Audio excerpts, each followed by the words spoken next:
Dobrý deň, priatelia. Prišiel minulý týždeň za nami klient s takouto obálkou, že bol by rád, keby sme sa na to pozreli, že voľako sa mu nezdá tá jeho exekúcia a že či by nemohol požiadať o bankrot.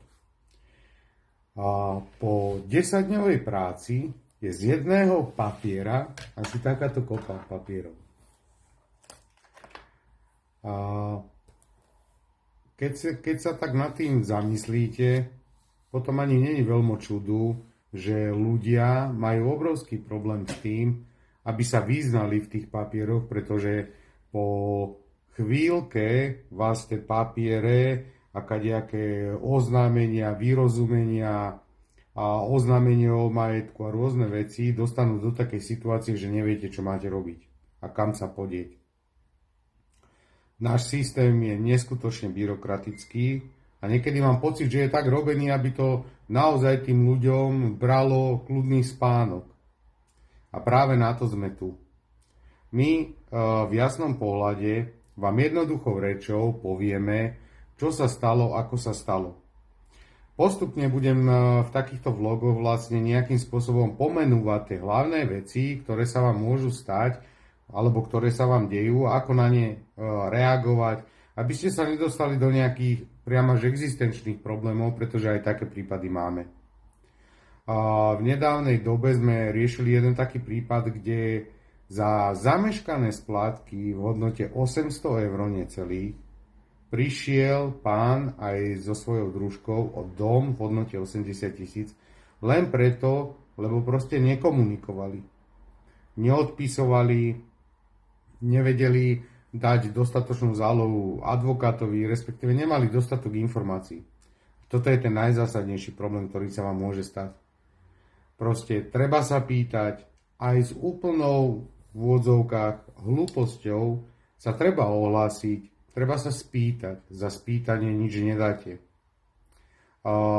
Za pár týždňov, ktoré to takýmto spôsobom tieto naše služby ponúkame, je tých prípadov neskutočne veľa cez rôzne dedické konania, prípady, kedy vlastne došlo k prepisu majetku vlastne človeka, ktorý už mal 3. stupeň Alzheimerovej choroby a rôzne podobné veci a tí ľudia nevedia, či majú ísť za právnikom, či majú ísť na súd, či majú niekam napísať, alebo koho sa opýtať na nejaké jednoduché veci.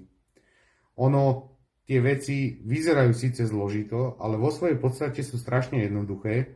A keď ľuďom poviete len nejaký náznak, že o čo sa vlastne jedná, že aký asi problém tam môže byť, tak oni potom rýchlo pochopia. Len to prvé, čo potrebujete, je vlastne v kľude vysvetliť tú vec a ukázať vám vlastne hlavne to, že kam by ste tak mohli ísť, kam sa obrátiť, alebo čo robiť. Takže určite treba komunikovať, neváhajte sa ozvať.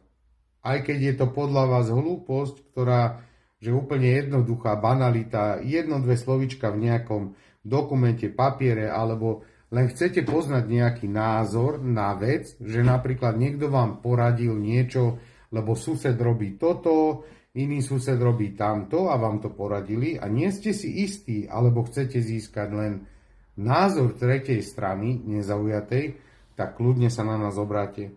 Sme tu na to, aby sme vám všetko jednoducho, zrozumiteľne vysvetlili. Nie sme žiadna advokátska kancelária. Sme občianske združenie, ktoré pomáha vlastne ľuďom zorientovať sa v tej situácii. My nie sme žiadni ani kuzelníci, ani ja neviem akí predražení advokáti. My vás len navedieme a vysvetlíme tú situáciu. Úplne typicky je to tak, že proste povieme vám áno, tento papier znamená toto a toto a keď tú situáciu chcete vyriešiť, máte dve možnosti. Buď to sa pôjdete na takýto úrad, alebo pôjdete za advokátom, alebo keď na ňom nemáte, nasmerujeme vás na Centrum právnej pomoci, tzv. CPP, aby ste vlastne tú situáciu dostali do takého stavu, že nie je problém a v budúcnosti vám nerozia žiadne nejaké problémy alebo niečo, čo by vás mohlo nejakým spôsobom ohroziť. A v rámci toho, aby ste vlastne vedeli posúdiť, že o čo sa jedná, tak sme sa rozhodli vlastne aj po konzultáciách s klientami, ktorých máme a ktorých sme mali aj predtým, že pre vás pripravíme vlastne také ako keby v úvodzovkách príbehy týchto ľudí, čo sa im stalo, kam to dospelo, tou v úvodzovkách nečinnosťou alebo činnosťou a vlastne vysvetlíme si a povieme si, ako to konkrétne prebehlo. Zatiaľ máme povolenie od 3 bývalých klientov, ktorí vlastne súhlasili s tým, aby sme použili tieto ich prípady a príklady na to, aby sme to odprezentovali, aby ste si vedeli vôbec predstaviť, že čo robíme, na čom pracujeme. A samozrejme, že zmeníme mená aj mesto, aby sme dodržali teda tie zásady GDPR, lebo musíme si na také veci dávať pozor. A vždycky svojim klientom zaručujeme diskrétnosť, na to si veľmi potrpíme. Takže všetky prípady a príklady, ktoré vám budem uvádzať, sú po dohode s klientami, s tým, že budú zmenené mená a mesta, ale všetko, čo vám povieme, sú reálne prípady a v prípade, že klient bude súhlasiť, tak ich zverejníme aj v plnom znení, okrem nejakých takých tých naozaj osobných údajov.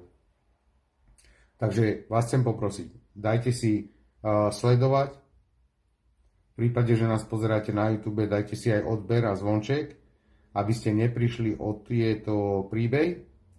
Budeme sa to snažiť robiť každý príbeh nejakých 2, 3, možno 4 nejakých 5-6 minútových, pretože naozaj sú to také obsiahlejšie príbehy. Nejde to spraviť, že proste na, ja neviem, 10 vied, lebo je to trošku zložitejšie a hlavne o čo nám ide. Chceme aj ten príbeh podať tak, aby ste pochopili hneď, že kde ten človek urobil chybu a vlastne aké to má následky. Pretože napríklad konkrétne títo traja to boli, že roky, v úvodzovkách roky nečinnosti alebo činnosti, ktorá nebola správna a viedlo to vlastne aj k veľkým škodám pre nich, či už finančným, ale aj iným, lebo keď si predstavíte, že človek, ktorý, ja neviem, chodí po súdoch 5-6 rokov a pokiaľ ste máte niekedy nejakú skúsenosť ste známych alebo vy sami, tak sami dobre viete, že chodiť po súdoch, úradoch roky, to proste na človeku zanechá nejaké stopy. Takže určite si daj sledovať, určite si dajte odber a zvonček, ak to pozeráte na YouTube a budem sa tešiť na ďalšie naše príbehy. Dovidenia.